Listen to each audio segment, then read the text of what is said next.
Several break-ins, paranoid thoughts, and a man just waiting in the dark to seek his revenge?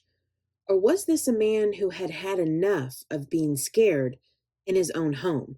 Did he plan the murder of two teenagers? Greetings, everyone. Today is another Coffee and Crime with Crystal Nichole Day. I want to welcome you and thank you for tuning in. And if you are new to my channel, please consider subscribing so you never miss an upload from me. I want to talk to you about Byron David Smith, a man who only wanted to be left alone in the comfort of his own home, surrounded by his books and his guns. Let's jump into our episode for today, and don't forget to grab some coffee because we're going to talk some crime.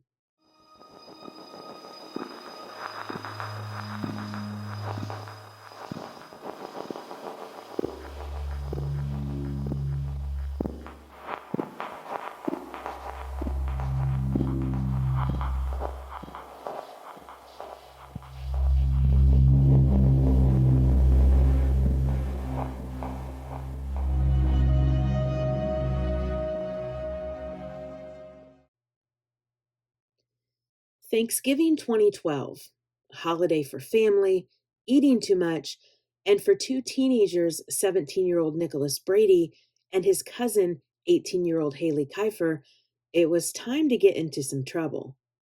And that Thanksgiving for Byron Smith would be spent at home, paranoid, sitting in his basement, watching his security cameras. He had changed his whole lifestyle, and it was centered around making sure his home was safe. The next day, what we call Black Friday, Byron calls his longtime neighbor and friend, Bill Anderson, and asks if he could find him a good lawyer and send him to his home. An odd request, but his friend begins calling around with no luck. He calls Byron back and says he couldn't find anyone, and Byron then requests for Deputy Jamie Luberts to come to his home. Officer Luberts was the man who had been assigned to investigate burglaries at Byron's home. Bill stated that Byron had told him, quote, "I blew the top off of these break-ins down here." Deputy Jamie Luberts was unavailable that day, so his twin brother, Sergeant Jeremy Luberts, makes a trip out to Byron's home. Upon arrival, Byron raises his hands as if to surrender. But then he lets the sergeant into his home and begins telling him what happened on that Thanksgiving. He starts by showing the broken bedroom window. Someone once again had gotten into Byron's home. Byron then leads the sergeant downstairs to the basement. It seemed to be turned into some kind of man cave, but this man cave had wall-to-wall bookshelves filled with books on travel, the war, and science fiction. But Sergeant Luberts wasn't interested with the many books. He sees bloodstains on a rug, a blood smear on the wall beside the stairs, and a pair of kids' black, gray, and neon yellow Nike sneakers under a chair. In that basement was a closed door, and Byron looks at Sergeant Luberts and says, "The bodies are in there." Little Falls, Minnesota. It's a true Mississippi River town with a population of over 9,000 people. It's also known for being the boyhood home of world-renowned aviator Charles Lindbergh, who completed the first solo nonstop transatlantic flight. There's a crime connected to him, but that's not who we'll be talking about today. Byron David Smith called Little Falls, Minnesota home. A 64-year-old retired U.S. State Department security engineer, Byron lived a life of solitude and, according to some of his neighbors, wasn't very friendly. Living on his property located at 14319 Elm Street, he was surrounded by nature and serenity, and he was very proud of his property. But he also wanted his privacy and security. Signs were posted at the end of his driveway that read, "Keep out," posted "Private property," "Private drive," and "No trespassing." But on that Thanksgiving Day in 2012, two teenagers disobeyed those signs. And according to Byron, this wasn't the first time his property and home were trespassed upon. He claimed that he had been burglarized at least half a dozen times over the last few months. He had reported this to the police, giving them an inventory of what had been stolen. Items included $400,000 in cash, coins from a collection, several of his firearms, his military medals, a chainsaw, and his father's irreplaceable World War II POW watch. Byron became increasingly paranoid, going as far as to wear a loaded gun with a holster inside his own home. He would stash bottles of water and granola bars in his basement and outfit his home with an extensive video surveillance system. He didn't feel safe in his own home. Byron David Smith was born on June 11, 1948, in Little Falls, Minnesota. He had never been married. He lived a highly transient and technical life, working in international defense before retiring in 2006 to live a reclusive life in Minnesota. Byron served in the U.S. Air Force during the Vietnam War, earning several medals and ribbons.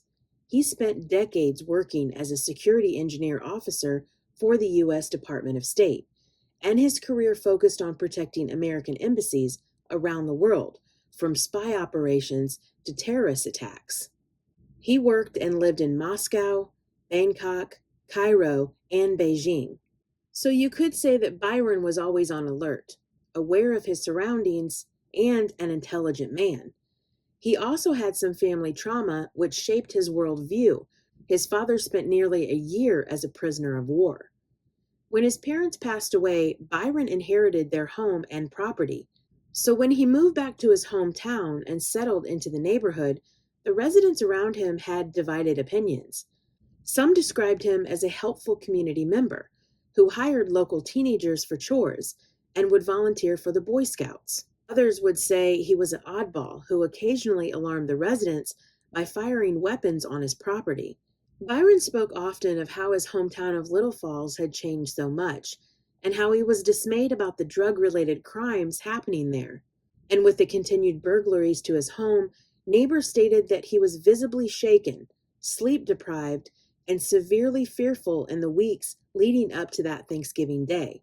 A couple who had befriended Byron had definitely seen the change in him. Every Friday night, Byron would join them for dinner, but that had stopped when the break-ins to his home began.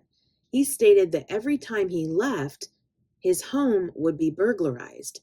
Some people defended his actions on that day, believing he had been targeted, tormented, and pushed to his breaking point. Residents who didn't like him said that if they had known what he was going through, they would have handled their interactions with him better. And some even said that they agreed with what Byron had done. So with the discovery of the two bodies in his basement, Byron Smith is taken into custody and charged with second-degree murder. While in custody, he waives his Miranda rights and tells police what happened on that Thanksgiving Day. Miranda rights are the constitutional warnings police must give criminal suspects in police custody before questioning them. You have the right to remain silent. Anything the suspect says can be used against them in a court of law. They have the right to an attorney, and if they cannot afford an attorney, one will be provided for them. Byron goes through the events that led to the murders. He states, quote, "I was in the basement in my favorite reading chair, reading a paperback, and I see a shadow go past the picture window. And then somebody's rattling the basement door, trying to get in, but it is also locked and deadbolted. He then begins to watch the security cameras and captures two intruders prowling around his house. And then he says, and then the shadow leaves and I hear somebody walking across the deck. The intruders peer inside his windows, and he says, quote, like they're trying to see what they can see inside." He continues with, "And I'm getting seriously stressed because somebody wants in, and they're trying to sneak in, and it's happened before." Then that's when his bedroom window is broken. He states he begins to panic. Byron grabs two guns, a Mini 14 rifle and a .22 caliber pistol. He says, quote, "In the past couple of weeks, I've gotten into the habit of carrying my guns with me inside my house because I don't know who's going to break in." He continues, "So I'm sitting there, and I hear the steps come down the hallway, turn around, and come down the stairs." Byron then says, "And I decide that I've got a choice of either shooting or being shot." So Byron chooses to shoot. 17-year-old Nicholas Brady comes down the stairs first, and Byron shoots. Byron states, quote, After I shot him, I sat down in this chair and I was just tingling. Adrenaline. I hate adrenaline. And my blood was pounding in my ears, and I just wanted to calm down more than anything else. Then he hears more footsteps coming down the hallway, then more footsteps coming down the stairs. He then shoots Nick's cousin, 18-year-old Haley Kiefer. Byron stated that he couldn't think. He wasn't thinking. He felt as if they were ganging up on him. But why on earth would this man just leave the bodies of Nicholas and Haley for a full day? Sargent asked that exact question, and Byron says, quote, "I was pretty much afraid to do anything. An hour later, I had this screwball thought that it seems sort of irrational now, but just because my Thanksgiving's screwed up, I don't need to screw up yours." Police at first quickly formed the opinion that Byron was justified at what he had done. In the state of Minnesota, there's a law called the Castle Doctrine. This law means that individuals inside their homes have no legal duty to retreat before using reasonable or deadly force to prevent imminent death, great bodily harm, or the commission of a felony inside their dwelling. Also, if an intruder is neutralized or flees, the justification for force ends. The Castle Doctrine applies strictly to the inside of your home and sometimes your vehicle or workplace. This law is different than the Stand Your Ground law. The Stand Your Ground law applies not only to your home, but can apply anywhere you are legally allowed, such as a public street or in a park. But the police would come to realize that, yes, Byron had the right to defend his home, but he didn't have the right to do it the way he did. Byron fired his gun 9 times, and police determined that that was overkill. But there was more to this. They believed that Byron had set a trap. During their investigation of the crime scene, a tape recorder is found tucked in with the many books. On that tape was the entire crime. It starts with Byron sitting alone in the basement. "In your left eye." Byron then acts out what he would say after this crime to his brother and then to a law office. He says, "Bruce, stop by tomorrow morning. No rush, but soon as convenient. Can you do that?" "Yeah. Park to the north, 100 yards north of the corner, and walk in from the west. I realize I don't have an appointment, but I would like to see one of the lawyers here." A loud noise can be heard and then glass breaking from the above bedroom. You can hear items clinking as well. Then footsteps coming down the stairs. 2 shots and, "Oh!" from Nick, then another shot with Byron saying, "You're dead." A rustling of a tarp as Byron wraps Nick in it and drags him away from the bottom of the stairs. Byron comes back to his favorite chair and sits down to wait for Haley. He then loads his guns. More noise and footsteps from upstairs. Byron takes 3 deep breaths. A click of a gun can be heard. Then Haley calls down, "Nick." Then a shot and Haley falls down the stairs. Another click of the gun and Byron says, "Oh, sorry about that." Haley says, "Oh my God," then screams as Byron shoots her 2 times. He shoots her again as she says, "I'm sorry." Then he shoots her again and then says, "Bitch," and takes another tarp to wrap her up and drag her next to her cousin. After that, he says, "Cute." I'm sure she thought she was a real pro. Then, "No rush, but when it's convenient for you." "Did you call the law firm?" I feel a little bit safer. Not totally safe. I'm still shaking, but a little bit safer. I left my house at about 11:30.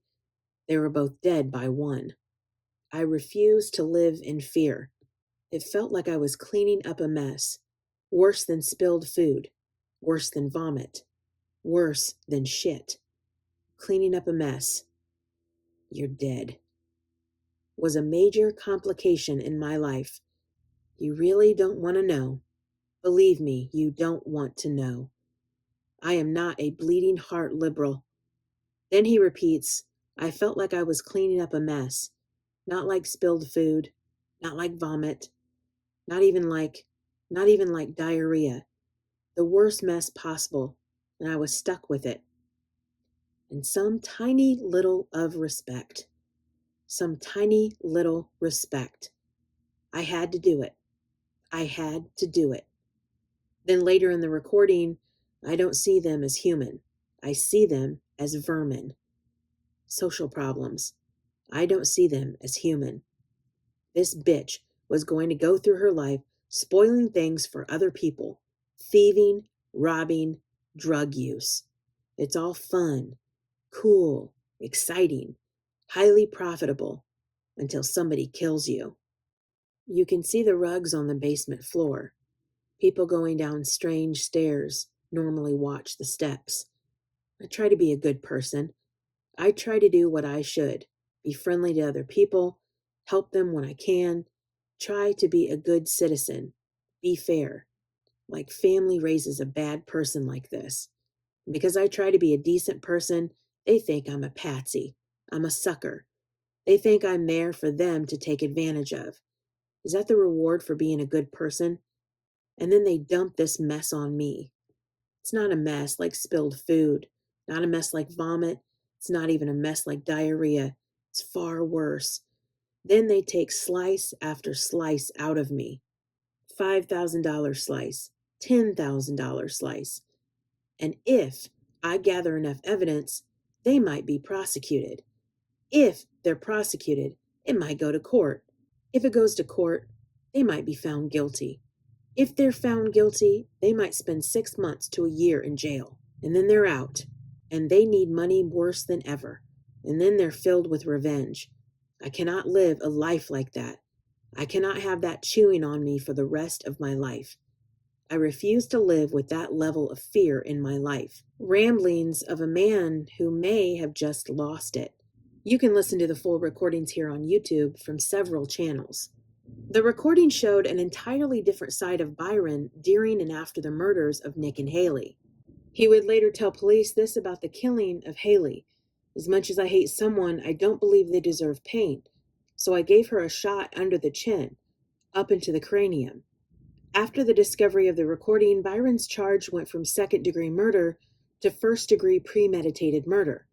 He would go to trial on April 14, 2014, and plead not guilty with his defense attorney, Steve Meshbesher.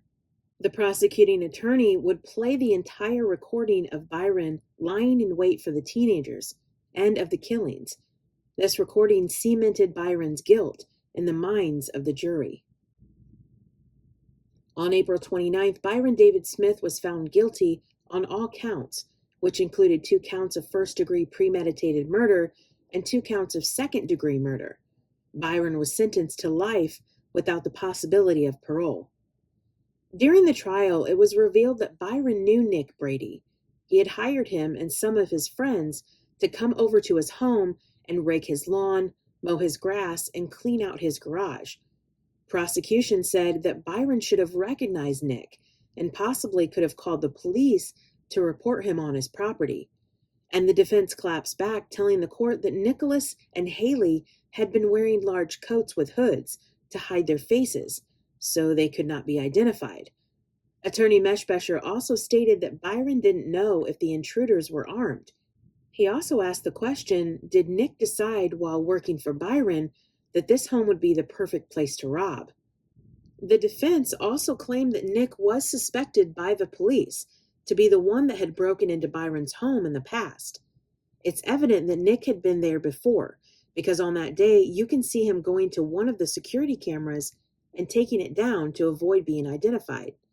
How did Nick know that there were cameras and where they were located? Attorney Meshbesher also spoke about the reasoning why Byron fired multiple shots into Haley and Nick. He states that Byron was in the fog of war. This is a term for the confusion, stress, and lack of clear information that leaders and soldiers experience during combat. It means that no one ever has a complete, perfect picture of what the enemy is doing or what is happening on the battlefield. It's uncertainty and chaos.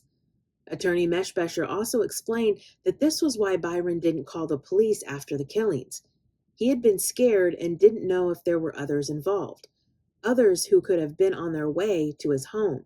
and that if he stepped outside of his home, he could have been shot by others who would shoot him with the guns that had been stolen from him in the past. But all the defense in the world wasn't going to help Byron. Nick's autopsy revealed that he was shot 3 times, with the final shot going through his right hand and into his right temple. This was the fatal shot. The medical examiner described the shot as close range, fired between 6 inches and 3 feet away. Nick was also shot in his abdomen and in the back of his left shoulder as he came down the stairs. Haley was shot 6 times, 2 shots to the head at close range. The medical examiner stated that the 5th shot was behind her left ear, striking her brainstem. Toxicologies were done on both of the teens, and Nick was reported to have no drugs or alcohol in his system. Haley was found to have an ingredient from cough syrup in her system at a level that would have made her intoxicated. This could have caused hallucinations, dissociation, and an out-of-body experience. Haley's body also showed the presence of marijuana metabolite. This is when chemical byproducts are created when the human body breaks down THC, the main active component in cannabis. Nicholas Alexander Brady was born on March 21, 1995, in Little Falls, Minnesota, to parents Jason and Kimberly Brady. He was a junior at Palager High School and enjoyed wrestling, taekwondo, hunting, fishing, and working on his cars. He enjoyed spending time with his friends and family and enjoyed a good laugh. Haley Elaine Kiefer was born on October 17, 1994, in Little Falls, Minnesota, to parents Jay and Jenny Kiefer. She was a senior and a competitive athlete involved with wrestling, gymnastics, diving, softball, and cross country. She enjoyed fishing, camping, and spending time with her family and friends. Haley also worked part-time at Falls Cinema, KFC, Pizza Ranch, and Myers, all located in the town of Little Falls. Both Nick and Haley are buried at Bearhead Cemetery in Todd County, Minnesota. Nick's memorial ID is 129901538, and Haley's memorial ID is 158721829. This is the part of the episode where I share my views, opinions, and thoughts. 64-year-old Byron Smith only wanted peace and seclusion. But when the break-ins and robberies began, that was destroyed, and it revealed a man who might have been on the edge of his own sanity. So when Byron followed the law and reported the robberies, it was as if they just brushed him off. No one was helping him. Did Byron lie in wait for the intruders? I believe he did. His own security cameras recorded Byron leaving his home. He would drive his truck several blocks away to make it appear that no one was home. Then he would walk back and enter his home through the back door. He had a plan. He was preparing to take care of this himself. Byron had said this while he was being questioned by the police. Quote, "Normally when I do something, I justify it. Normally when I do something, I know exactly why I'm doing it and what I expect." Was Byron Smith justified in what he had done? This is where it blurs the lines. I believe he was justified in protecting his home and property, but he did not have to kill Nick and Haley. When he had seen the intruders outside of his home, he could have called the police or made his presence known, maybe even carrying a gun with him to scare them off, and he could have taken the recordings to the police to help identify the 2 teenagers. And if Byron allowed for them to break into his home and come down those stairs, he could have announced that he was there, to scare them off. To take it a step further, if Byron was in fear for his safety, he could have fired 1 shot at Nick to incapacitate him, giving him enough time to call the police. What would have happened to Haley? Would she have still gone to look for Nick, and Byron then had to incapacitate her? Was Byron fearful for his life? Did he assume that these intruders were armed? If Byron took any of these steps and allowed Nick and Haley to live, what would that have looked like? As Byron stated in his infamous recording, they would have probably gone to court and been sentenced to short time, had gotten out and been angry. Would they take revenge on him? Would they torment him again? In his mind, he couldn't see a way out of this. He needed to do something permanent. Opinions on this crime are divided. We don't know what we would do if our safety was threatened. And this goes back to how we raise our children, what values and teachings we give to them.